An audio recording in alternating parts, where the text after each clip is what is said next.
Scientists say they've figured out why an Austrian who became the first skydiver to break the speed of sound fell faster than the drag of his body should have allowed.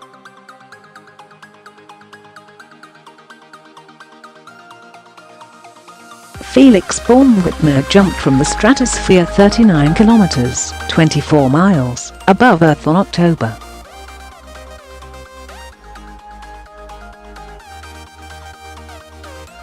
14, 2012, and landed safely on the ground near Roswell, New Mexico, 9 minutes later.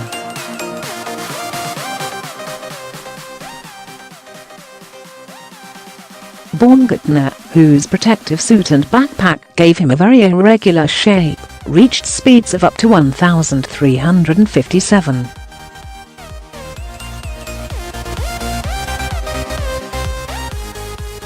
kph, 843.6 miles per hour, higher than scientists had expected even for smooth objects in free fall.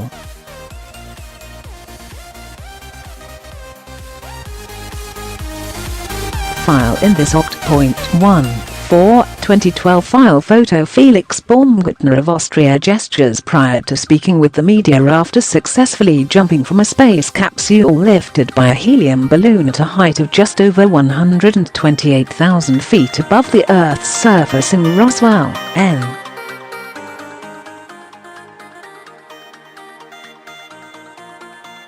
Scientists say they've figured out why an Austrian who became the first skydiver to break the speed of sound fell faster than the drag of his body should have allowed.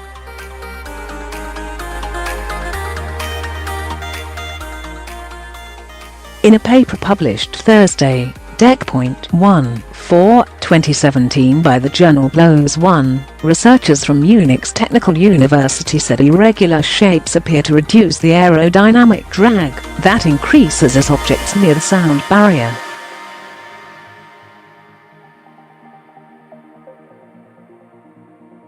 AP photo/Ross D.Franklin file. In a paper published Thursday by the journal PLOS One, researchers from Munich's Technical University said irregular shapes appear to reduce the aerodynamic drag that increases as objects near the sound barrier.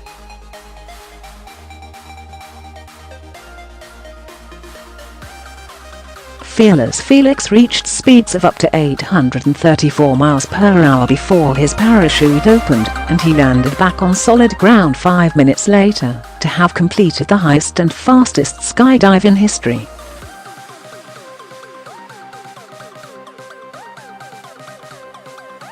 Baumgartner became the first human to break the speed of sound during the jump, reaching a total speed of 833.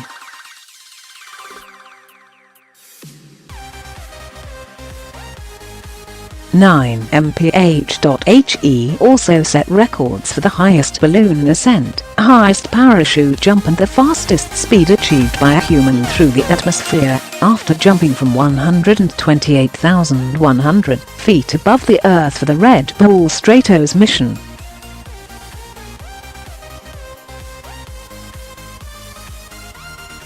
Felix Baumgartner broke the speed of sound after 34 seconds of free fall, ultimately accelerating to as high as 833.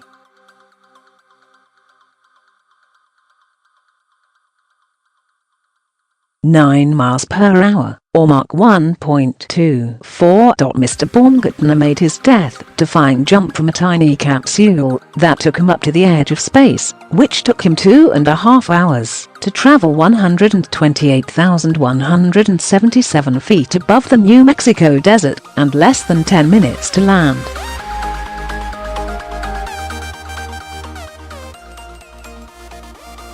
He landed on his feet despite moments during the descent that had silenced his mission control as he appeared to lose control and plunge into a head-over-heels spin.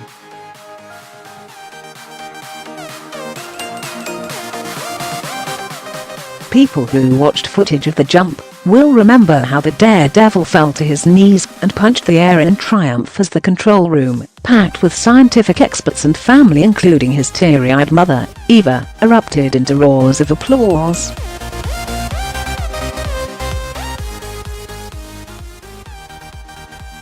Speaking afterwards he said, Trust me, when you stand up there on top of the world, you become so humble.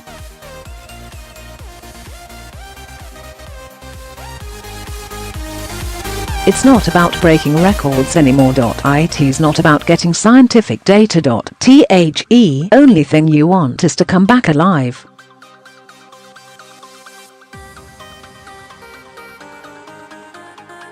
Apostrophe. During the first part of Mr. Baumgartner's free fall, anxious onlookers at the command center held their breath as he appeared to spin uncontrollably.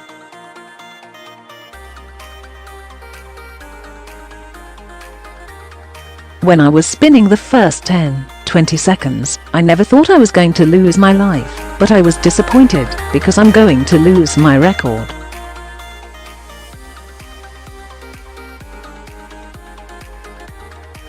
I put 7 years of my life into this, he said.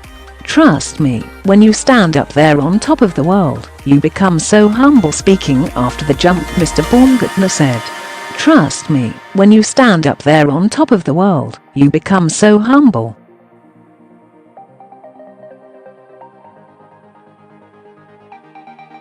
It's not about breaking records anymore. It's not about getting scientific data.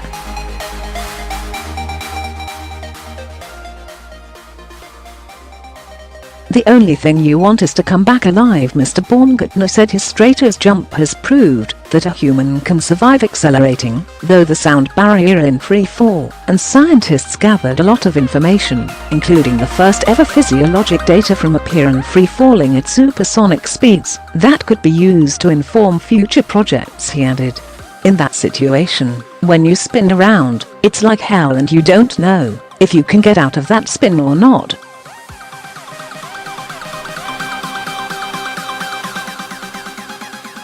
Of course it was terrifying. I was fighting all the way down, because I knew that there must be a moment where I can handle it.